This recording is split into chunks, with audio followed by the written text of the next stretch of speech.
following portion of Fox 43 AM Live is sponsored by Endeavor Private Wealth.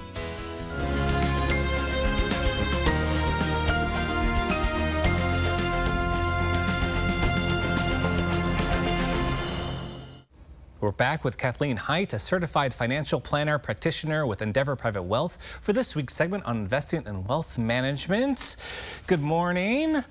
Kathleen, many of our viewers have young children who they hope will develop a thoughtful and purposeful relationship with money. You have a young daughter and you counsel many parents with young children. What advice do you have for parents who want to install good financial habits in their children? Dane, it is good to be back with you and our viewers. My daughter is 11 years old, so it's too soon for her to enter the labor market. As I know you and my colleague Chris McGee have been discussing recently. Therefore, I give her an allowance in exchange for her accomplishing a mutually agreed upon set of chores. Okay, so then she can spend her allowance on anything she wants? Well, not quite. Okay. There's so much temptation and opportunity to spend.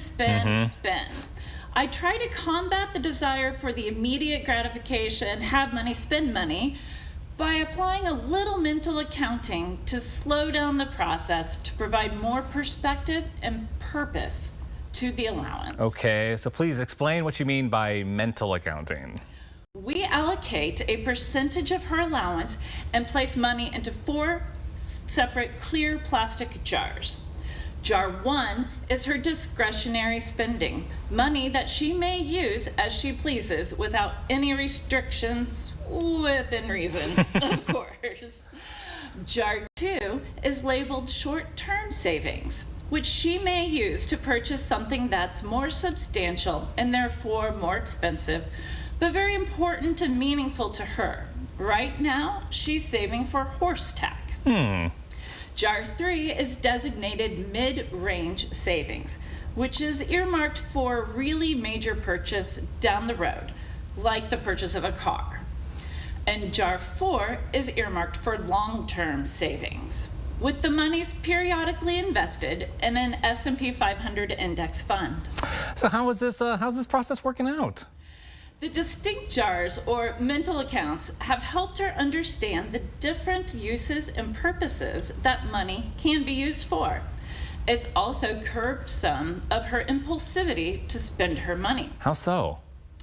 She recently told me that she lost the charger to her watch when we were out shopping.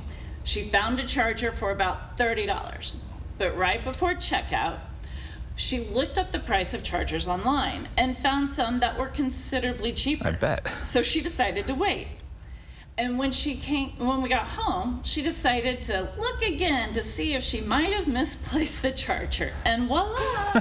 She found it. Yes, she did.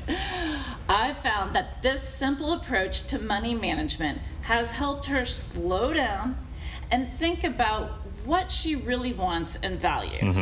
And while I know she's overjoyed with the long-term investment allocation, there is just a little sparkle in her eyes when we talk about the power of compounded interest. Letting the money grow year after year, decade after decade, and watching her think of how much money that may be one day and what she'll be able to do with it for her and her family. Kathleen, any other thoughts on this subject that you'd like to share with our viewers? Dane, I'd like to recommend a book by Ron Lieber titled The Opposite of Spoiled: Raising Kids Who Are Grounded, Generous, and Smart About Money. It's full of interesting and practical insights on ways parents can positively influence their children to develop an interest and appreciation for being financially wise beyond their years.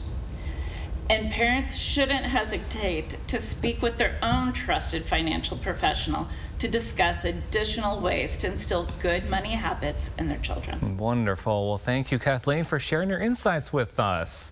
And everyone, to learn more about Endeavor Private Wealth, visit EndeavorPW.com.